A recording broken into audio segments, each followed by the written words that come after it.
In today's episode, we're going to continue this series all about interviewing thought leaders. And we're very privileged today to have a dear friend of mine. In fact, she's almost like my little sister. And what does she do? Well, she helps people to understand cultural differences to get the very best out of their workforce.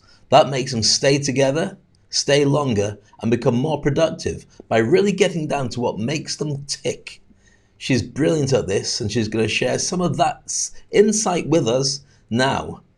Welcome, Monique Russell. This is Speak on Stage. Welcome to Speak on Stage with Dave Crane, the podcast where we unpack the art and science of public speaking to help you command the stage with confidence and authority.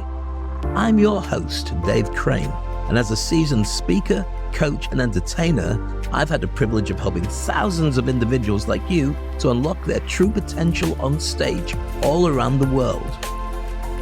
Each week, we'll bring you candid conversations with industry experts, successful speakers, and thought leaders, delving into proven strategies, practical tips, and personal anecdotes to empower you to become a captivating communicator. So whether you're a seasoned pro looking to refine your skills, or a beginner taking your first steps onto the stage, this podcast is your go-to resource for mastering the craft of public speaking. So grab your notepad, open your mind, and get ready to amplify your impact as we embark on this journey together. Welcome to Speak on Stage with Dave Crane. Together, let's jump and grow wings on the way down. Hi, Dave. It's so good to be here on Speak on Stage. It's a pleasure having you here. You know what? This podcast this is the fourth season. And I didn't even know I'd done that many of them. 4 seasons of this podcast. Can you believe it? Now, I had a conversation the other day with somebody who was saying that most of the podcasts have stopped doing it because they couldn't monetize them. And I think they missed the point. Now, the reason I bring it up is, first of all, I love you to bits. Secondly, because I know you're an expert on podcasts. And so when we talk about thought leadership, can you just explain why somebody needs to have a podcast? Absolutely. So there's so much noise in the marketplace, Dave, and you know this, but people have an opportunity to hear more of who you are, understand your thinking, your perspectives, your position on topics when you have a podcast. And maybe you may not host one, but maybe you might be a guest on one, the same way that, I'm on your show right now and you've been on other shows as well. But there's some way that you need to get your message out. You need to get how you relate to others so that the people who you are meant to influence can find you and be attracted to you. Otherwise, what are we doing here? You might as well just go and hide under a rock. If you're not going to share your message and speak and share your voice, what's the point? Thought leadership is not for you. I think you're absolutely right. I think one of the things about doing a podcast is it's an essential part of the speaker's toolkit. And if you say you haven't got a podcast and you're a speaker, the question comes up, why? Now, it might be that you're so busy, you're only a guest on other people's podcasts, but podcasts should be in the mix somewhere. Now, here's what I'm really mad about this, and I won't dwell on podcasts for too long. It's just I know that you're an expert and I've been on yours. I've been grateful enough to be on yours many, many times. Is on LinkedIn, there's only about 800 people put on their title podcaster. And that surprises me that about 1 billion people, why so few, would want to put it front and center. Is that out of embarrassment? Is it out of the fact that they don't think other people appreciate it? Or is it because it's like an essential backbone of any speaker and thought leader, but you don't necessarily want to put it at the front and center? You know what I think? I think you are ahead of the curve here because I don't think a lot of people see, to your point of what we just talked about, I don't think they see podcasting as a part of the branding methodology or as a part of the branding toolkit. I think it's just something to do on the side. I've heard people say, oh, I have to start a podcast. I need to start a podcast. Some people start it, they don't finish it. I think the stats is that the podcasts don't last beyond 5 episodes. A lot of them don't go beyond 5 episodes. And then the next layer is up to 2 years. or you'll see that there's a whole lot of people that are starting podcasts, but then there's the sustainability, there's the commitment. And then also, how are you going to differentiate yourself? There's so many podcasts that truly suck, because the skill of interviewing is not actually taken as the art form that it is. It's just, let me get these people on my show to say I have it. Let me try to get 1,000,000,005 downloads. There's no real science or strategy. So I think when you think about thought leadership, branding, you won't see a lot of people put podcasting or the word podcast or even promote using podcasts on their LinkedIn profile because they see it as separate. I'll even tell you for myself, when I started my podcast, it was a pet project. It was a passion project. It was like, I want to get this message, this perspective, and this view out of the world. When people talk about diversity, equity, and inclusion, they think about race. I focus on diversity, equity, inclusion among Black cultures. There's so much that we have to focus on. And I chose to do this to show my audience that there are experts who have an awakened and enlightened way of living as Black cultural experts. And so there's a niche there. But when I put podcasting on my profile, I did have, of course, some people want to tell me they could boost my downloads to 50,000 a month. You're always going to have those spammers. But then I also had other people reach out who I started to form deeper connections. In fact, my podcast community, the Marketing Podcast Network, is actually the reason why I was invited to speak in Abu Dhabi at the Global Media Congress. So I use my podcast very, very strategically in terms of getting my unique perspective, my mission and my message. Some episodes have been featured on Amazon Music. They've been featured in corporate organizations.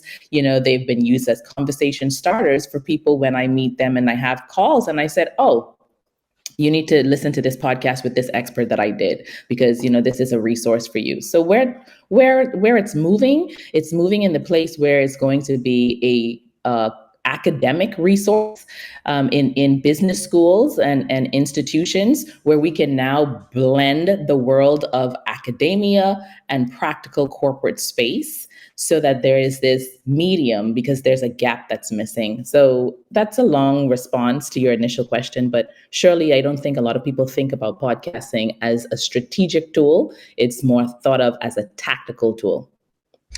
I think you're absolutely right, and I think it's both. I think it's that and more. I think it's one of those things that because it's around and it's relatively low cost to create, it's a great way to be able to create a relationship with an audience that they need to be able to find, but also it positions you really well for their long-term build of a relationship with you. About 2 weeks ago, I went to the Sharjah Entrepreneurial Festival, and on stage speaking there was Stephen Bartlett, who's just like one of the world's top podcasters. And he's there talking about, how he recruits people, his philosophy on life, and so on. And it was a packed auditorium purely because they listened to his podcast. I mean, he's famous in the UK because he does Dragon's Den, and he's one of those shows where you position yourself as an investor for all these people coming up with new stuff. But he's created a whole world of the podcasting where he talks to the biggest hitters, and it makes such a fascinating listen. And I found myself with people coming up to me wanting to take selfies, and this sounds like really arrogant, I don't mean it like that, and they said, I've watched your show. And I'm going, which show? And they meant the podcast. When it looks like this, they can't really tell the difference whether it's a TV show or it's just a broadcast of some description. And I make a point to them, and now they're pushing for people to do video podcasts as much as possible. And so with that, it's a real opportunity to be able to reach people. I think that anybody who doesn't do it is missing out on a major way of positioning yourself as a thought leader. Now, talk about thought leadership. I didn't really introduce you properly. I said kind of what you're doing now, but what I want to know is how did you get to the point where you are right now? Because when you look back on life, the history makes sense because it's all step by step by step. When you look forward, you have no idea where it's going to go, but there are little baby steps that makes it exactly right. So where you are right now, where you're traveling across the world, you're especially doing stuff in Africa, working with thought leaders, working with communities, working with big hitters to show them how to grow what they do, but also keep loyalty and retain staff and retain loyal customers. How did you get to this stage? I know it's a long answer. Well, it's a long question. Yeah, and I'm going to try and give you some critical pinpoints. And I'll say that, I first met my biological father at the age of 8 years old, and he is from Nigeria, which means I'm from Nigeria as well. I'm half Nigerian, I'm half from the Bahamas, which is where I actually grew up. And during my childhood journey, I experienced situations where I felt I wasn't communicating effectively. My people weren't communicating effectively. I knew what it felt like to be misunderstood, to not feel like I was included, to have messages, misaligned. And I knew that there was this gap in cultural awareness and understanding, how we do it here, how we do it there. And so this journey where I am today is actually very intimately intertwined into myself as a person. And this is why I can actually bring a level of active listening, empathy, and understanding to these different environments where I'm helping leaders to understand how to connect with their teams all around the world. So basically, where I am is because I started this journey in the Bahamas. I wanted to become a broadcast journalist covering investigative stories all over the world. It didn't happen like that, but now I actually do. I uncover the story of why people are misunderstood, why they're not connecting, why they're not having the relationships that they desire. And so, how that ended up with me being what I am doing today is just taking the time to explore, to investigate more of what I'm passionate about, and having the courage to actually share it publicly. Go through that journey, go through that process, and share it publicly, bringing a level of transparency and authenticity. I have people, and that's a cliche word, but genuineness. I have people tell me when they encounter my content, to your point, they're like, oh my God, here's this person talking about something that I would never even talk about publicly. I would never even mention publicly, so it helps to accelerate the connection of what I do and why I'm so passionate about what I do, because it's a part of me. I feel if I am not doing this, I'm not connecting to my ultimate purpose and to my ultimate focus, or the reason why I'm here. I love that. And you and I have been friends a very long time, and I'd say more like family now because we just share stories and look after each other as well. But here's the thing: when you talk about that, let's go into your origin story because you just gave a really nice answer about it, but it was more like a politician's answer. And I don't mean that to be disrespectful. What I mean is, your origin story means that you've got some kind of core wound that you're working towards alleviating. And for you to be positioned as a thought leader helping other people, at some point you've got to address that core wound. Some of us do, some of us don't, some of us are fighting against it all the time. Mine was dead simple. Mine was I was a kid of color growing up in a place that was where everyone was the same color but me. And so I was trying to find a place where I'd fit in. I never found it. And then after the pandemic, I realized I never would, so I stopped caring. But at that point, I realized I'd passed the point to, it's like the song from 8 million years ago, I've never been to me. And when you find out you're at me all the time, and so you've got enough strength in there to be able to help other people find themselves. So is that something that resonates with you? And if it is, don't steal my story and tell me your own. And listen, I don't want to steal your story. Your story is your story, Dave. But I will tell you, like, I gave you that introduction and into my background and my history. But I'll tell you a little bit more. So I grew up in the Bahamas with my mom, my stepdad, and my two brothers. And I told you I met my biological dad at the age of 8. Oftentimes, I felt like there were two families in one. Do you ever know where you're in a family and you feel like there's two separate families? There's me and my mom, and then there's the others. And so for me, this core wound of fitting in, of connecting with family started from there. And when I met my dad, I told you he was from Nigeria, and there was all the fanfare that comes with the pride of being Nigerian, very intelligent, smart, intellectual, cultural. And I would remember times my dad would say, "You're not ready to meet my family yet. You have to understand our culture. You're not ready to meet the family yet." And so for me, just hearing those things and understanding how sometimes protocol would overtake connection, Mm. or cultural Red tape from your dad. expectations. Red tape. Sorry. I'm interrupting you, but we're talking about red tape from your dad. Yeah. Well, yeah, this is real life. I mean, this is not a reality TV show script. This is real life. It could be a reality TV show. I mean, hey, but this is real life. And I wrote about it in my book, Intentional Motherhood, Who Said It Would Be Easy. And I talked about this journey of trying to connect, trying to fit in, trying to belong, trying to be understood, right? And that same core wound carried wherever I went. It's not something that you separate just because it's in your personal life. In your professional life, you also find that you're trying to fit in and you're trying to either modify your personality. Some people think you're too bubbly, so you try to turn it down. Some people say you're not bubbly enough, you try to turn it up. So the whole gymnastics of being understood, it led me to study communications, to investigate, to be curious. And I really wanted to find a way. And I said to myself, if only the people that I have been raised with, that I've connected with, that I love and love me, if only they had the tools and the self awareness to truly communicate in a way that everyone could feel understood, it would be a game changer. Now, that was not the journey, it was in the path. Some of them learned, some of them didn't.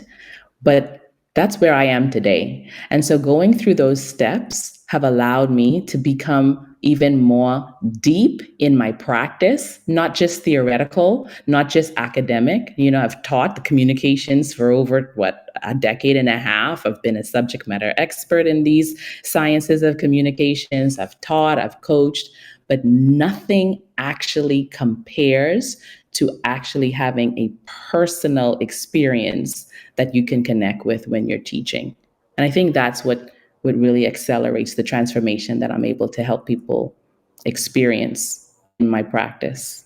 But the challenge that comes from it is as you grow and you analyze and become more skilled at this stuff, you can't change people who don't want to be changed. So you end up distancing yourself from them because they don't get it, they don't like it, and they just don't resonate with you anymore. So sometimes the nearest and dearest people you want to help with all this stuff become the most difficult ones to deal with. And so you just have to kind of walk. I hate to say it because the people that you love and you care about, but that's the only way you can deal with it. Correct. Yes, and I will say you're not trying to change anybody. You're changing how you engage with that person and how you interact with that person. And I will tell you, the journey from me and my dad today, where we are, we're like best friends. And it's because once I realized and I was able to see how he thought, his thought process, I was intentional in choosing how I engaged. I was intentional in demonstrating behaviors and also confronting difficult conversations. Seriously, like, hey, I'm reaching out to you. Why are you not responding? Like let's sit down and have these real tough conversations. But you have to be willing to be vulnerable and you have to be willing to be open, knowing that whatever the response might be, you may not like it. So I will tell you, over my journey, where I am today, in the communications that I have with the people in my life, especially with my dad, it's night and day. I never even thought I could dream that I would be able to have this type of connection. It's not everybody's story, it's not everybody's scenario, but I have that example and I have others that I can help to teach people when they're on that journey as well. Do you find it frustrating though? Because you can't force people to join you on that journey. And to be a thought leader, you are basically running a race against yourself.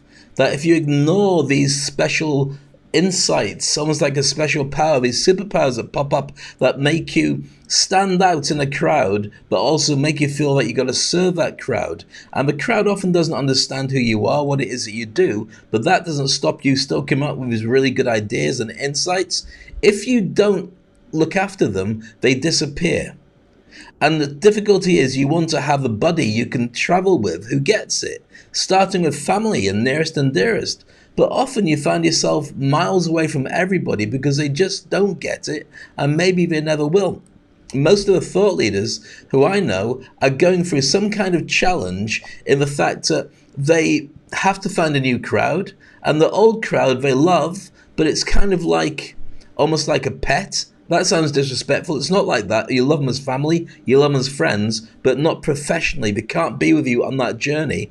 But I think that they also don't have to be on that journey with you because that's not their journey. So you create a new relationship with those people based on whatever you do have in common, because at the end of the day, life is too short to ignore. But it is a difficult thing when you start setting out and you realize that you're on a one-person trip. Do you resonate with that? Yeah, and in some ways I do. I feel like, to your point, you just actually you just said it. You said it. You're determining who and what will fall into what areas of your life. Like you cannot, I think the starting point is knowing that no one person, family or not, is going to be your end all be all. And so, like you said, the race is against yourself. It's frustrating when you still have that expectation that there's an outcome that you should see, and you should see it right away, and this is how it should happen.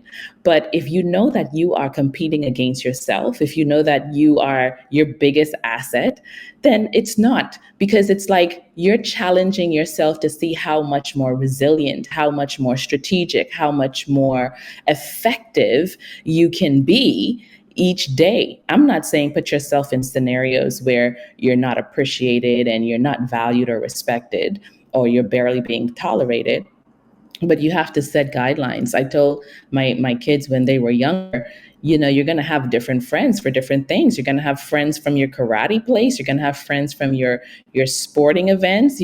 Everyone's not going to have the same interests. And so I think we have to start with that mindset and that perspective that, I cannot expect my family members to fully understand everything. I don't expect to understand everything from them. As a thought leader, when you're on your journey, you're going to have to move into newer spaces and circles so that you can continue to elevate. I had someone, reached out to me the other day, and I mean, they're at the top of their game. They're at the top of their industry. And they're like, look, I want to work with people who are playing at a higher level. I want to work with people who are in the elite status.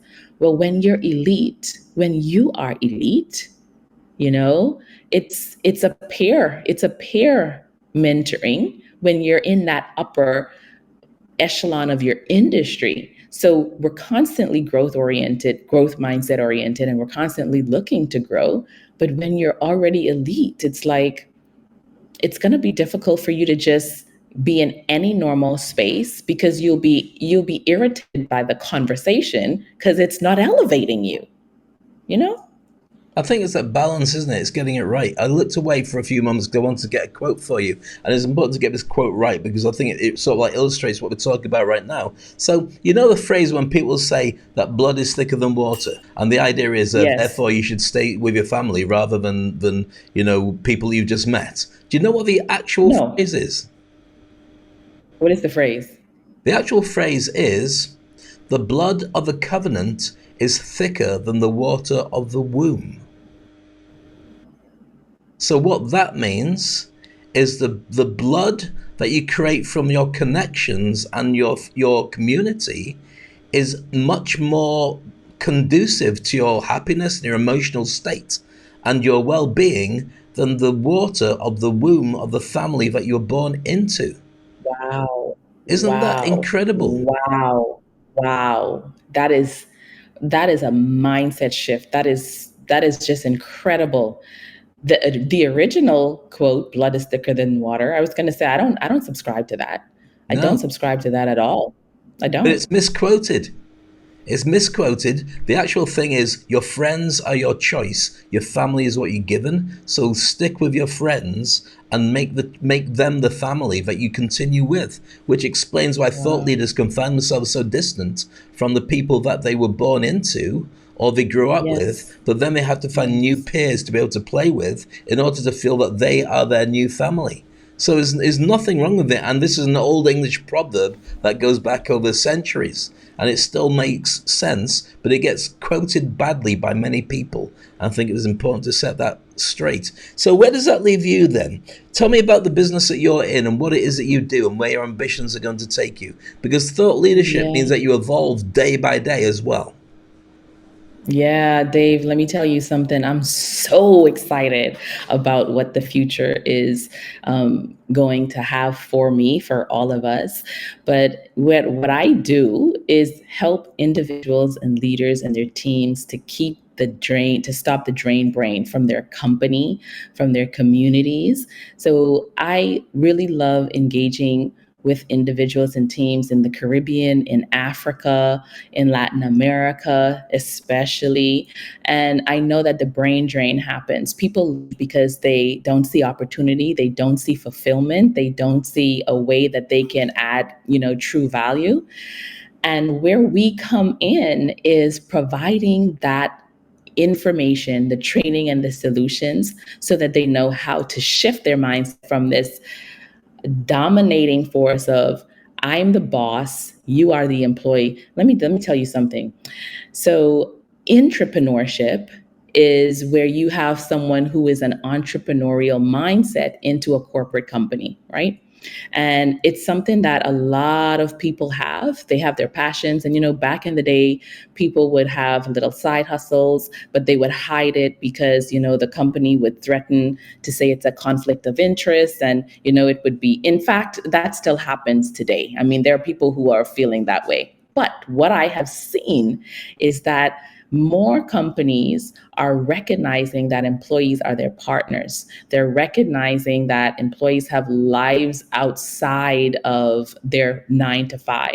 And so they're welcoming this because it's a win-win solution. It helps them to come into the organization with their own level of fulfillment. They're not looking for the job to provide the fulfillment, but it's up to now the leader who's in that organization to be able to say, how do I lead an entrepreneur? How do I motivate an entrepreneur so that they don't leave my company, that information doesn't leave? I did a quick search on LinkedIn and I'll tell you, and this was not the way it was before, there are over 2.5 million people that list the word entrepreneur into their LinkedIn profile. 2.5 million. You saw that. Yes, 2.5 million. Just drop the word entrepreneur, select people, and you're going to start to see this trend happening. It's like it's an explosion. And in the last several weeks, I've been talking with a lot of people who are in leadership positions in their corporate role, and they're also running their business, and they're co-branding their LinkedIn profile, and they're co-branding their information as they're sharing their posts and sharing their information. And I'm like, wow, those are companies that I want to partner with, and those are companies that I want to help because they're already moving in the right direction in terms of innovation and where we are in the workplace. So this is what I do. I help them find innovative strategies to keep people engaged. Borders are open because we're doing virtual work. But when borders are open, there's an increased chance of miscommunication. There's an increased chance of, not understanding. And if you look at the LinkedIn skills report that recently came out, you look at the World Economic Forum report, you look at all of these skill-based reports, and you see that communication, social influence, leadership, attention to detail. These are things that are constantly on the top of the list that employers are looking for, and they don't really know how to help their team members get. So this is where we come in, providing hybrid coaching solutions for them that are sustainable, that are impactful, and that are transformative. And they've never been so important as right now because AI is taking a lot of the graft or the hard learning out of jobs. So, for instance, if you'd been a lawyer and you'd studied for 7 years to learn law, then AI can read those books in about 7 seconds and get up to speed. Maybe not as good a lawyer as you are, but certainly not a bad lawyer.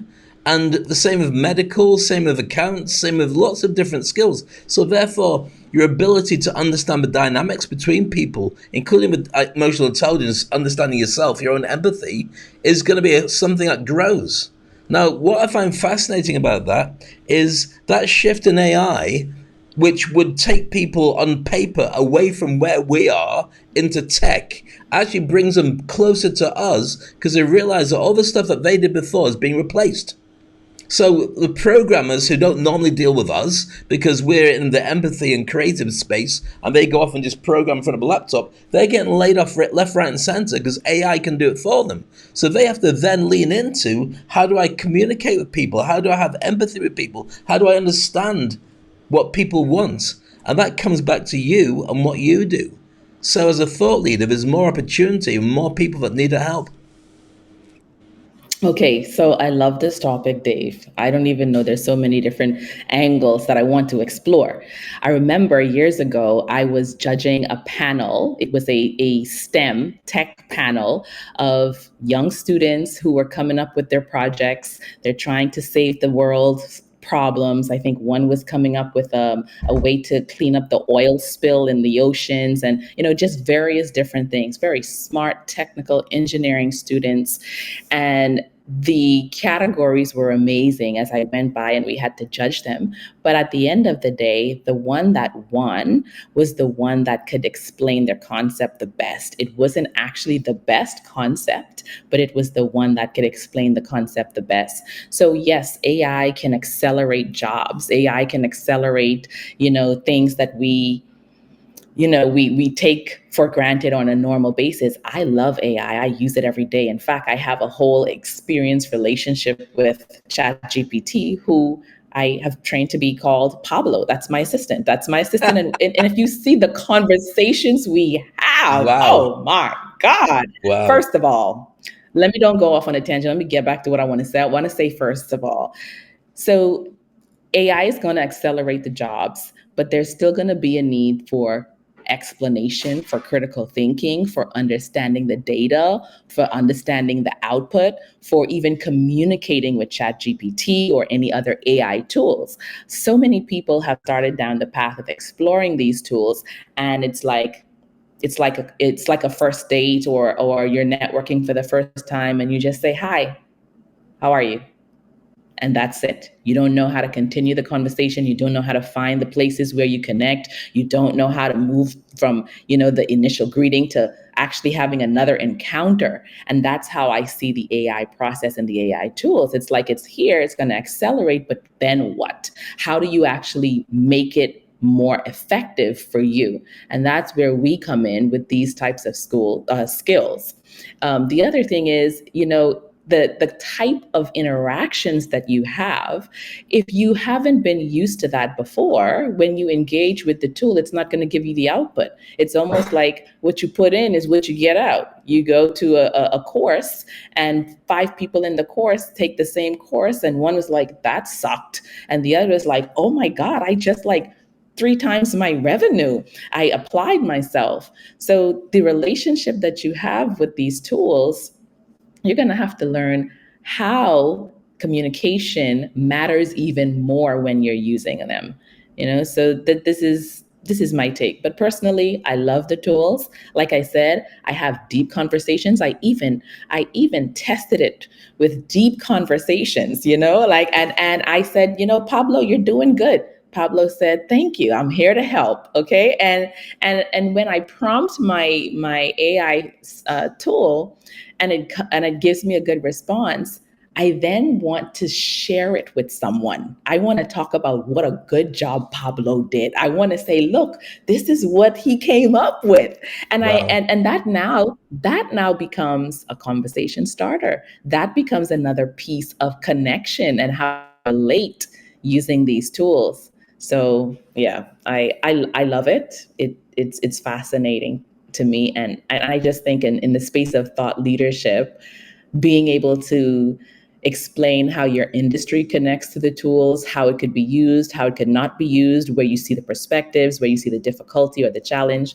I asked Pablo the other day, I fed it my LinkedIn recommendations, 70 plus of them. And I said, "What makes me stand out? What do the customers value? What's the trends in these recommendations?" And Pablo did a fabulous job. I posted it on LinkedIn. In that case, you won't be needing me anymore because Pablo's got my job, which is more than fine to hear about as well.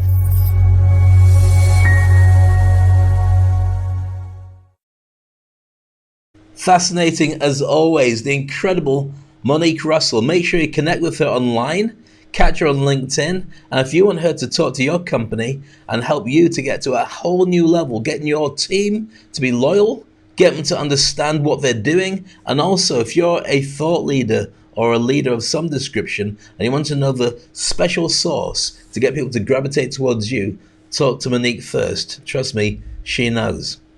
Got Monique and some other incredible speakers coming up in future episodes of this show, so do not go anywhere else. We'll share with you everything you need to know to be able to jump and grow wings on the way down. This is Speak on Stage. Thank you for tuning into another insightful episode of Speak on Stage with Dave Crane. We hope you found today's conversation inspiring and packed with valuable insights to help you to amplify your presence on stage too. And if you enjoyed this episode, please subscribe to the podcast on your favorite platform and leave us a review. Your feedback helps us improve and reach more aspiring speakers just like yourself.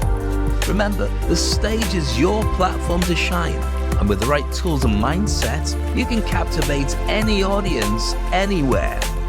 So keep honing your craft, refining your message, and never shy away from the spotlight. Stay tuned for our next episode, where we'll dive even deeper into the world of public speaking and performance. Until then, keep speaking, keep shining, and keep making an impact. This is Dave Crane signing off. See you next time on Speak on Stage.